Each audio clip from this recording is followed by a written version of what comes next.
Bismillahirrahmanirrahim. Assalamualaikum warahmatullahi wabarakatuh. Kita akan bahas mengenai kitab tentang jenazah.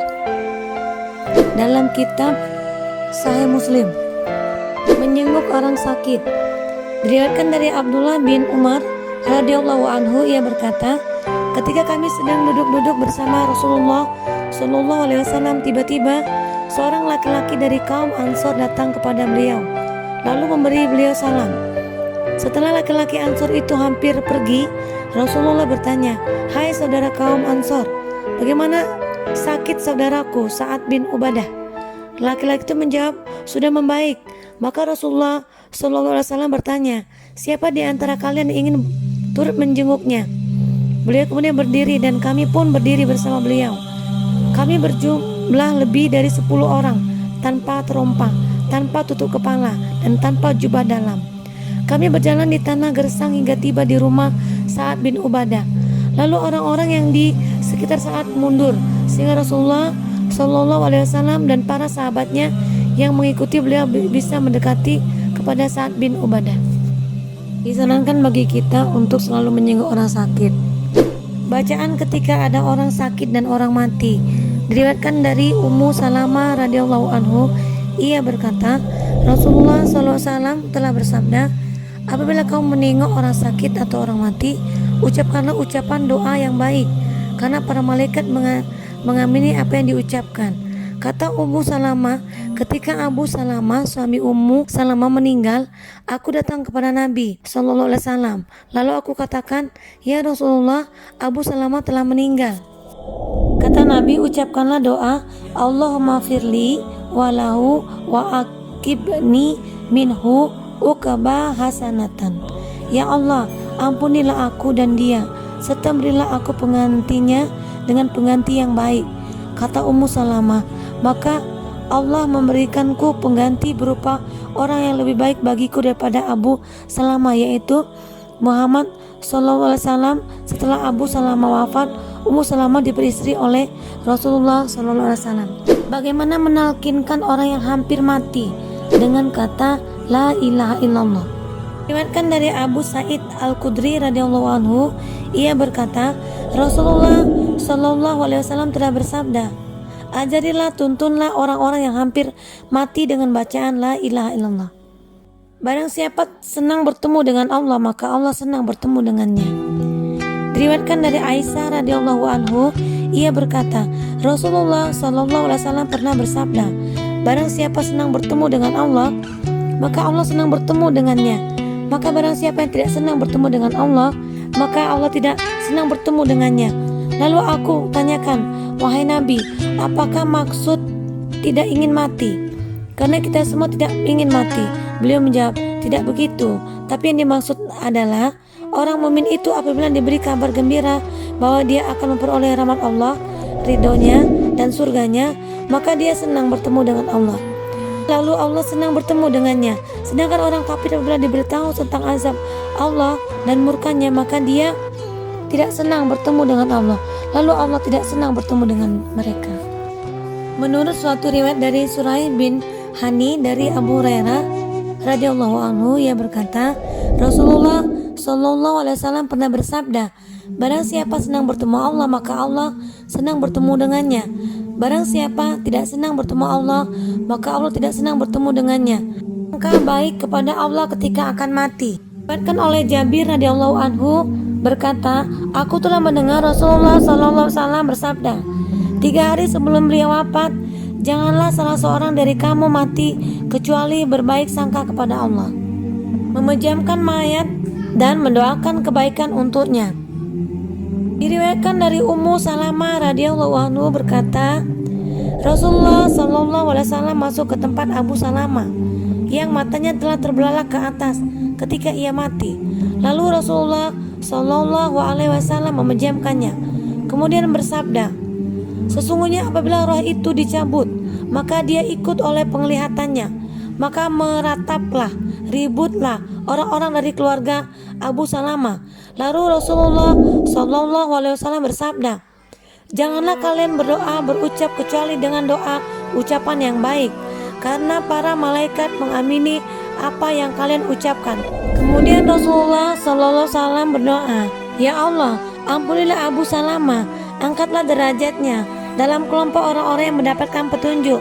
Berilah penggantinya setelah kepergiannya, menyusul orang-orang yang telah berlalu. Ampunilah kami dan dia, wahai Tuhan alam semesta. Berikan dia kelapangan di dalam kuburnya, dan terangilah dia di dalam kuburnya. Menutupi mayat. Diriwayatkan dari Aisyah Ummul Mukminin radhiyallahu anhu, ia berkata, Rasulullah SAW ketika wafat ditutupin dengan kain tenun. Hadis ini juga diriwayatkan oleh Al-Bukhari. Arwah orang-orang mukmin dan arwah orang-orang kafir.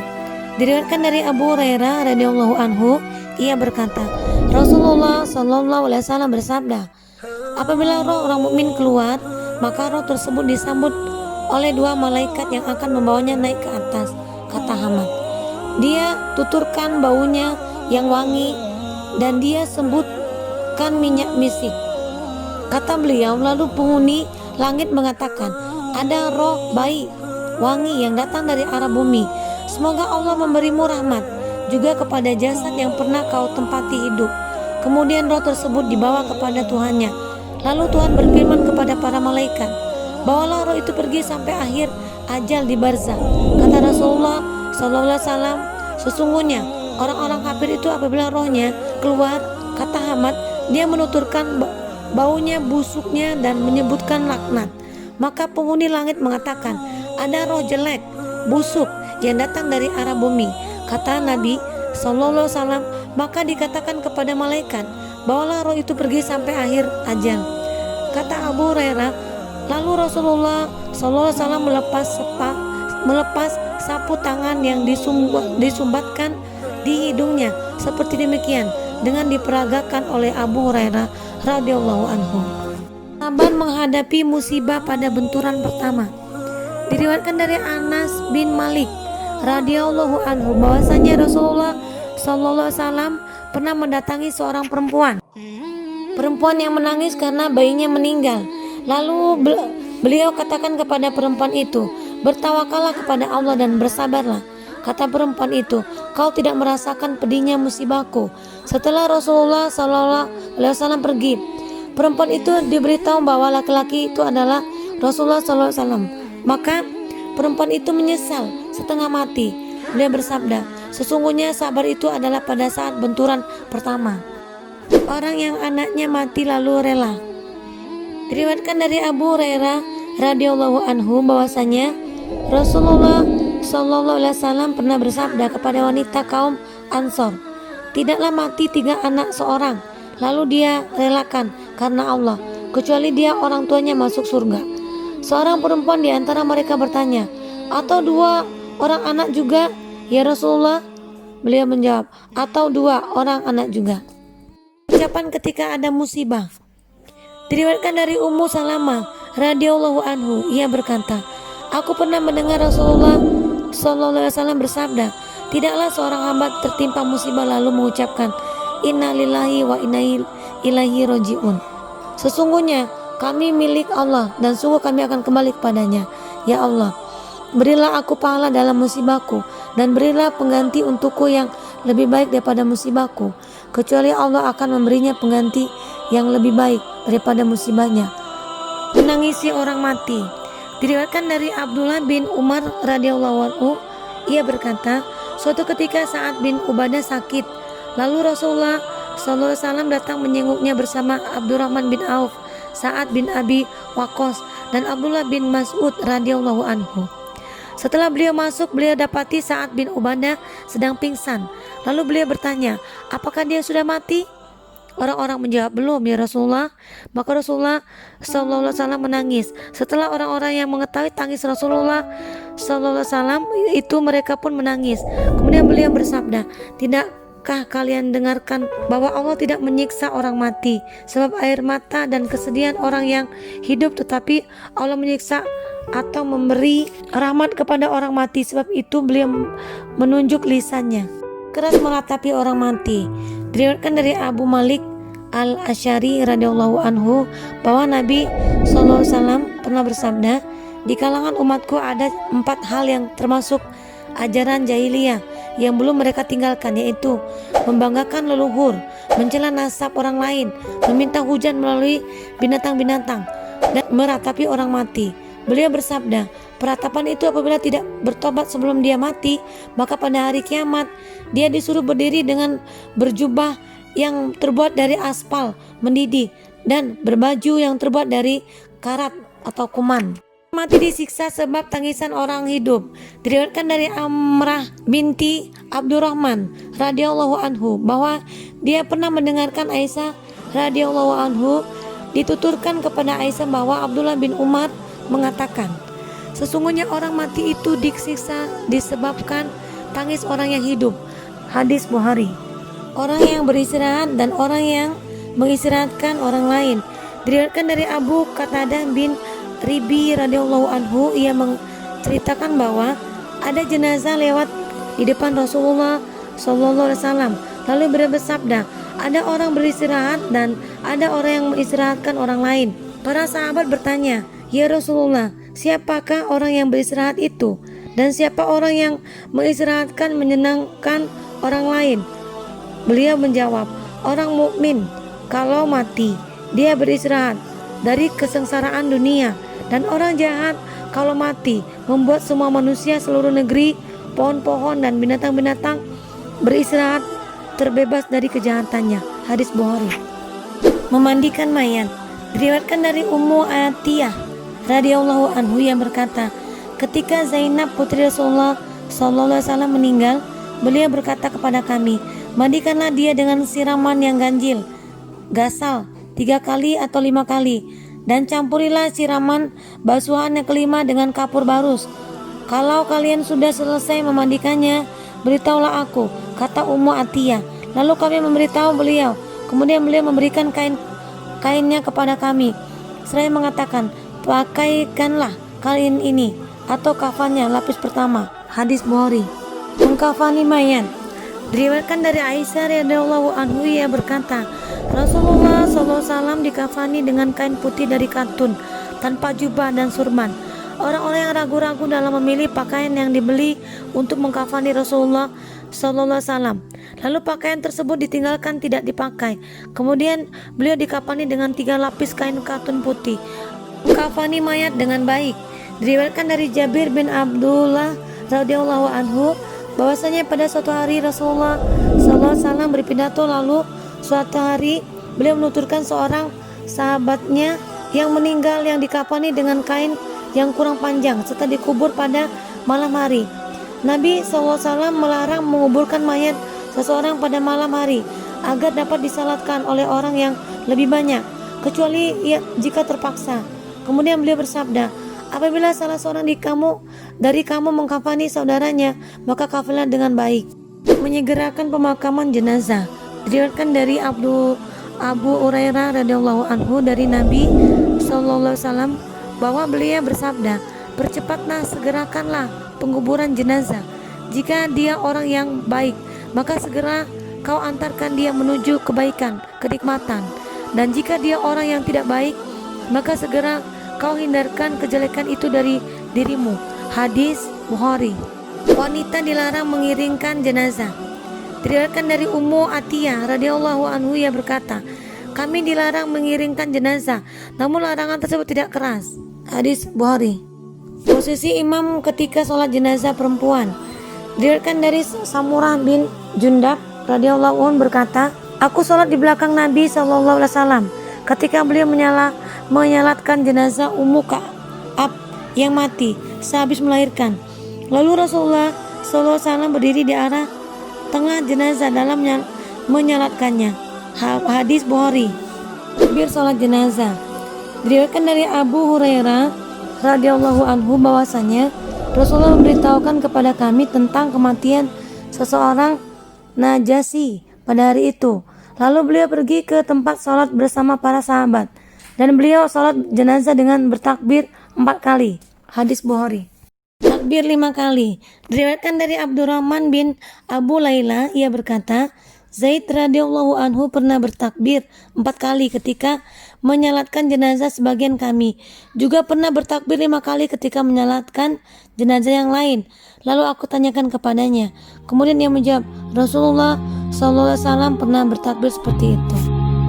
Doa untuk orang mati. Diriwayatkan dari Auf bin Malik radhiyallahu anhu yang berkata, Rasulullah SAW pernah menyalatkan seorang jenazah. Lalu aku hafalkan sebagian doanya.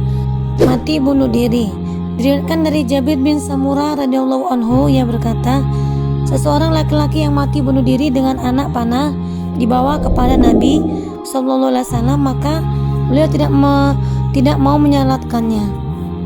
Keutamaan sholat jenazah dan mengiringkannya. Diriwayatkan dari Abu Hurairah radhiyallahu anhu yang berkata, Rasulullah SAW pernah bersabda, barang siapa menyaksikan menghadiri jenazah lalu dia turut menyalatkannya, maka dia mendapatkan pahala 1 qirat.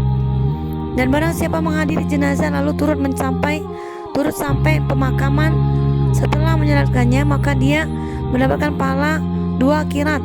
Ditanyakan, berapa 2 qirat itu? Beliau menjawab, semisal 2 gunung besar. Hadis Bukhari. Barang siapa mati disalatkan oleh 100 orang, maka doa mereka dikabulkan. Diriwayatkan dari Aisyah radhiyallahu anhu dari Nabi SAW, beliau bersabda, tidaklah seorang mayat disalatkan oleh kaum muslimin yang mencapai 100 orang, yang semuanya memohonkan syafaat bagi mayit itu, melainkan Allah mengabulkan permohonan mereka untuk mayat tersebut. Barang siapa mati disalatkan oleh 40 orang, maka doa mereka untuknya dikabulkan pula. Orang mati yang dikatakan dipersaksikan baik dan buruk. Diriwayatkan dari Anas bin Malik radhiyallahu anhu ia berkata, ada jenazah dibawa lalu dikatakan oleh orang, itu jenazah orang baik. Maka Nabi SAW mengatakan pasti. Ada jenazah lagi dibawa lalu dikatakan oleh orang itu jenazah orang jahat, maka Nabi SAW menyatakan pasti. Rasulullah SAW bersabda, barang siapa kalian katakan persaksian bahwa dia orang baik, maka dia pasti mendapatkan surga. Dan barang siapa kalian katakan persaksian bahwa dia orang jahat, maka dia pasti masuk neraka. Kalian adalah para saksi Allah di bumi. Hadis Bukhari. Apabila seorang mati, disediakan baginya tempat dari surga dan neraka setiap saat. Dari Ibnu Umar radhiyallahu anhu bahwasanya Rasulullah SAW pernah bersabda, sesungguhnya apabila seseorang mati, maka setiap saat dia disodori tempatnya. Jika dia termasuk penghuni surga, maka disediakan tempat dari surga, dan jika dia tergolong penghuni neraka, maka disediakan tempat dari neraka. Dikatakan kepadanya, inilah tempatmu sampai Allah membangkitkanmu pada hari kiamat. Hadis Bukhari. Pertanyaan 2 malaikat jika seorang dikubur. Diriwayatkan dari Anas bin Malik, ia berkata, Nabi SAW pernah bersabda, apabila seseorang telah dibaringkan di kuburnya telah ditinggalkan oleh teman-temannya, maka sungguh dia mendengarkan derap langkah sandal mereka. Ada tambahan dari riwayat lain, ketika mereka telah pulang, kata Nabi SAW, dia didatangi oleh 2 malaikat. Lalu keduanya mendudukkannya, kemudian bertanya kepadanya, menurut kamu Muhammad itu siapa? Kata Nabi SAW, kalau dia orang yang mukmin, dia menjawab, aku bersaksi bahwa Muhammad adalah hamba Allah dan utusannya. Kata Nabi SAW, lalu dikatakan kepadamu, lihatlah tempatmu yang semula. Lihatlah tempatmu yang semula dari neraka, sekarang telah diganti oleh Allah dengan tempat dari surga. Kata Nabi SAW, kemudian dia melihat kedua malaikat itu. Kata Qatadah, dituturkan kepada kami bahwa orang mukmin diberi kelapangan di dalam kuburnya seluas 70 zirah atau 70 hasta, dan disediakan untuk makanan-makanan, buah-buahan yang segar hingga hari kiamat tiba. Wallahu a'lam, semoga bermanfaat. Assalamualaikum warahmatullahi wabarakatuh. Assalamualaikum warahmatullahi wabarakatuh. Kita akan mempelajari mengenai mengingat kematian. Tata keutamaan mayat kematian dalam Ihya Ulumuddin. Tata keutamaan